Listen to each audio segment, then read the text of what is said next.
Let me begin by saying who I am. My name is Edith Kabesime. I work for World Animal Protection as the Wildlife Campaigns Manager. I'm based in Nairobi, so I support the Africa office. And of course, as World Animal Protection, our mission is to work with others to move the world, protect animals. That is animals in the wild and animals in farming. But also our vision is a world, we really want to see a world where animals are free from suffering and they are not being subjected to cruel treatment. So about this research, which we've just been talking about, that is the African grey parrot, my primary insight is sort of one. First of all, this research set out to investigate whether captive breeding or large-scale farming of wildlife, especially African grey parrots, can actually be an intervention to offset capture of wildlife or birds from the wild. First of all, globally, there is no evidence to actually show that when you breed animals in captivity, you can actually offset the demand for the wild-caught species. In fact, the reverse is true. You can actually end up sort of encouraging people to keep African grey parrots as pets. Because basically what you're trying to do is to encourage people to actually normalize the practice, where people will actually believe that it's okay to keep these animals in captivity. And of course, it comes with a lot of welfare issues. For instance, we know that a lot of diseases emerge from wild animals. That is, diseases can actually move from wild animals to people and vice versa. So by encouraging large-scale farming of wild animals, especially African grey parrots, we are breaking that barrier between people and wildlife, and we can end up being in a situation like COVID-19, where we know COVID-19 moved from wild animals and infected people and caused a lot of suffering globally. So basically, but even putting aside the public health issues, the conservation concerns are equally profound, because we all know that for every parrot that is kept in captivity, another parrot died, either during capture or during transportation. So from a conservation perspective, increasing demand for these lovely birds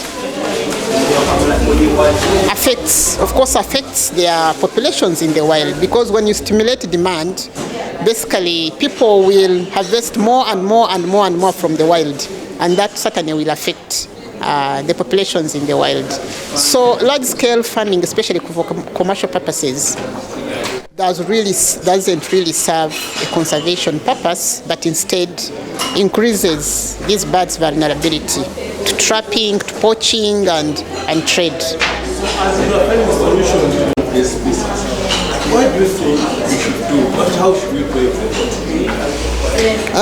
it? First of all, we should look at it from a policy perspective. One of the solutions is, first, of course, the entry point is policy. Government should enact those policies that, first of all, outlaw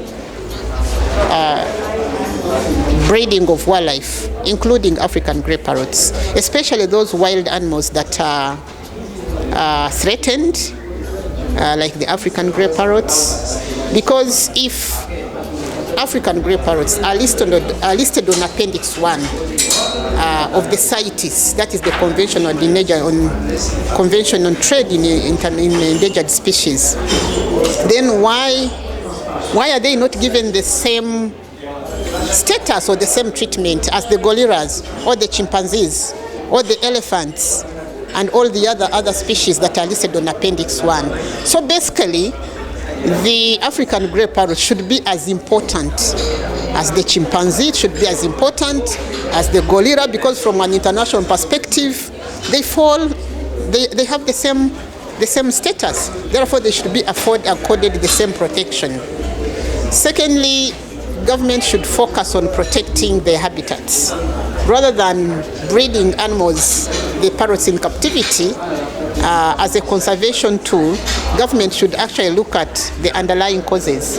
In the first instance, why these animals are declining.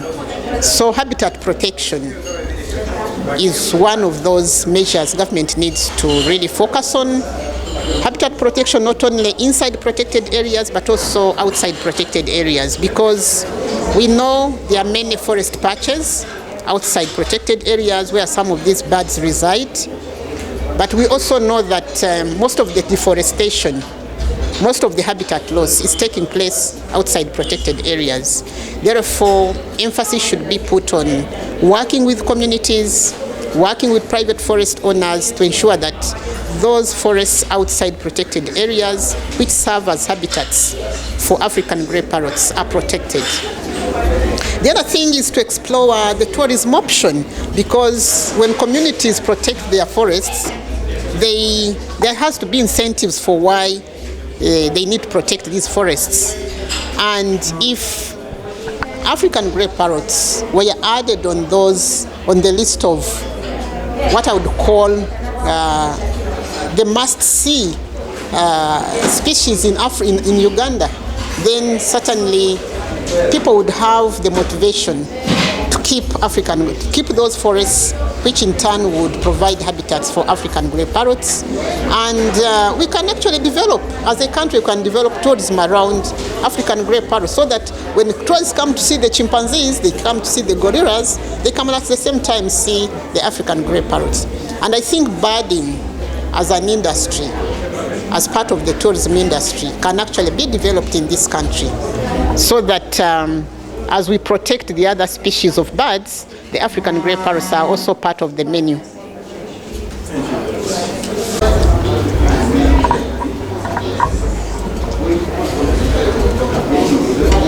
Yes, introduce yourself. I'm Dr. Rowan Martin. I'm the Director of Africa Region and Bird Trade Programs with the World Parrot Trust.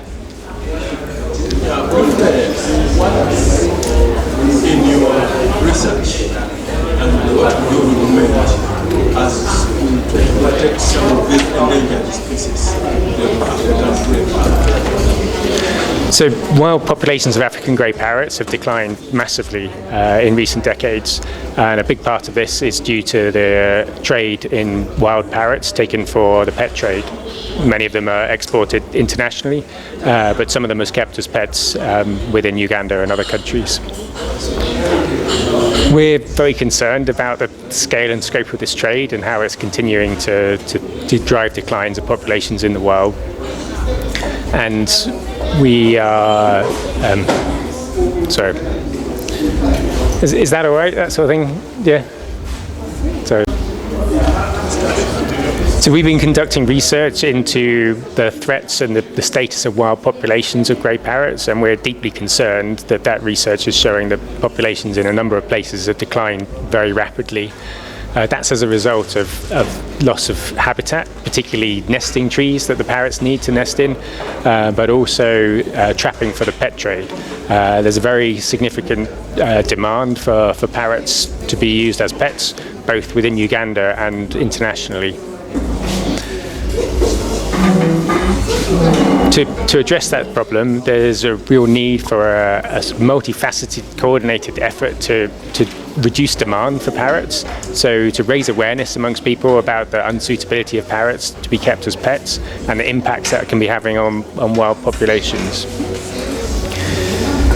It's often suggested that actually breeding more parrots and developing parrot farming could be a solution by providing sustainable source that would alleviate pressure on wild populations.